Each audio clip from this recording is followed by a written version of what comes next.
Second and goal. And it was whistled dead. False start. That'll cost a big 5 yards. Going in the red zone. False start. Offense, number 68. 5-yard penalty. It remains second down. Minnesota trying to change it up. He keeps it himself. Cuts back against the grain. Touchdown.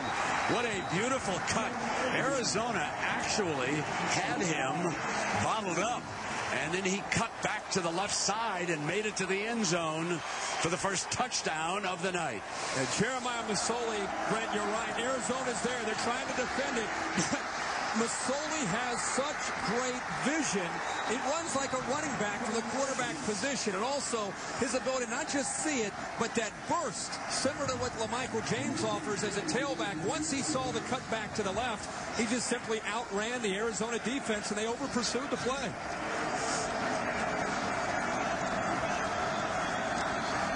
Morgan Flint tacks on the extra point.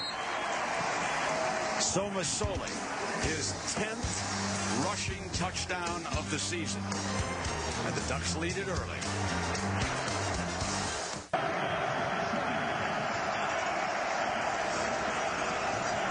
First down and 10.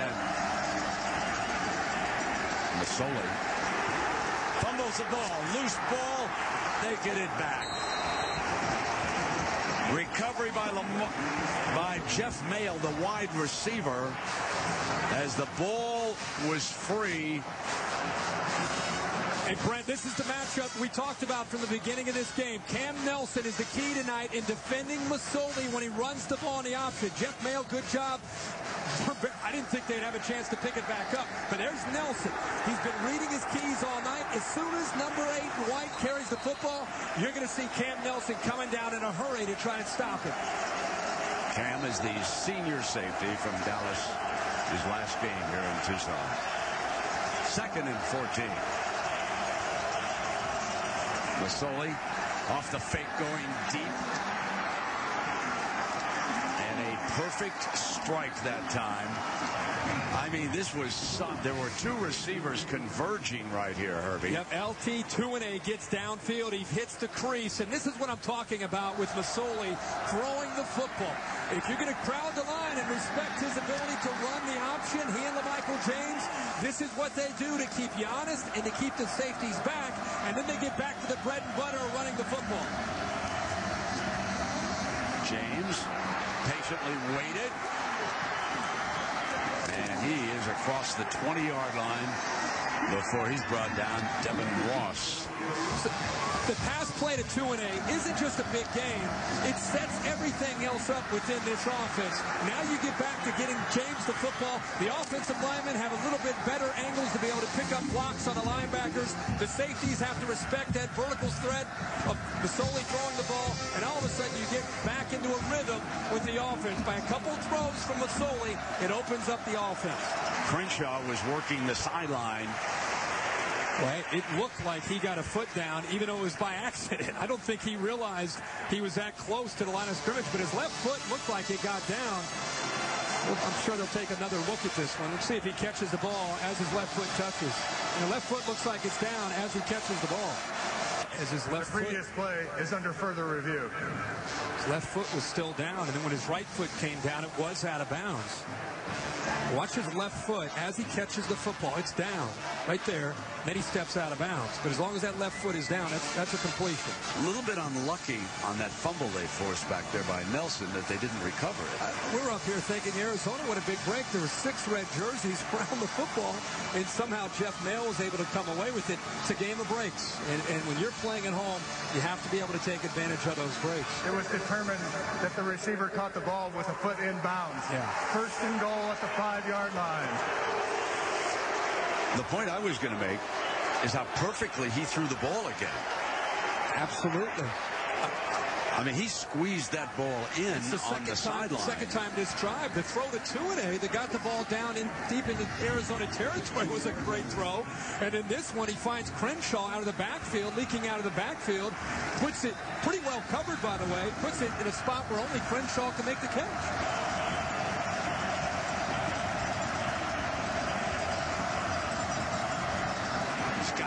Trying to stretch the defense, and he does not. Fumble! And again, Oregon pounces on it. David Paulson saved the possession, number 42, by pouncing on the fumble. But let's look at Trevin Wade, the cornerback, and how he worked so hard to be able to get off of a block, and then he fights upfield. I mean, Ed Dixon, a big tight end, is taking him on as a corner. He fights through Dixon's block and then has the presence of mind to knock the football loose. But how about Oregon? Second time on this drive, they pick up another loose football.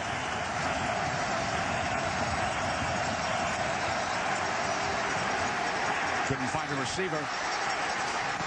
Now, touchdown. Jeff Mayo lurking inside the 5-yard line. And number 8, Jeremiah Masoli, just keeps coming with his head looking downfield, spots Jeff, and they hook up at the end of this play. And he did not give up on this play. He makes a little pirouette here, gets to the outside. Now look at Mayo sitting right there at the about the 2-yard line. Ed Dixon's behind him, and it really put a lot of stress there on the Arizona defensive back because he had Dixon behind him, he had Mayo in front of him, and he had to make a decision one way or another. And another job of improvising there by Jeremiah Masoli. Started his high school career outside of San Francisco and then went to famed St. Louis High School and Honolulu, and moving on to JC at City College of San Francisco. And now he has the Ducks up by 2 touchdowns. No, that is not Lee Corso. When we go back to the touchdown, and it got, again, Masoli creating. Puts a lot of stress here on Ross, the defensive back in the corner of the end zone. You can see Mayo is right here. Dixon is right here. Think about the stress that puts on Ross, the corner. He has to make a decision. Does he sit back on Dixon, or does he come up on Mayo? He decides to sit back, and that gave Masoli exactly what he needed to just, as he's running out of bounds, slip it into Mayo, and Mayo does the rest for the touchdown. I like to refer to Jeremiah Masoli and Chip Kelly's offense as the X factor, because you need a quarterback who can run the football and be equally as dangerous throwing the ball. There's a nice touch right there, one of his better throws tonight, and then his ability to improvise, not give up on a play, and give you the touchdown.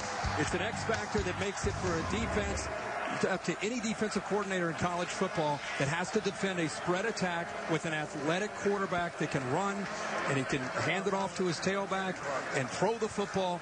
You just can't account for everything that this Oregon offense can do.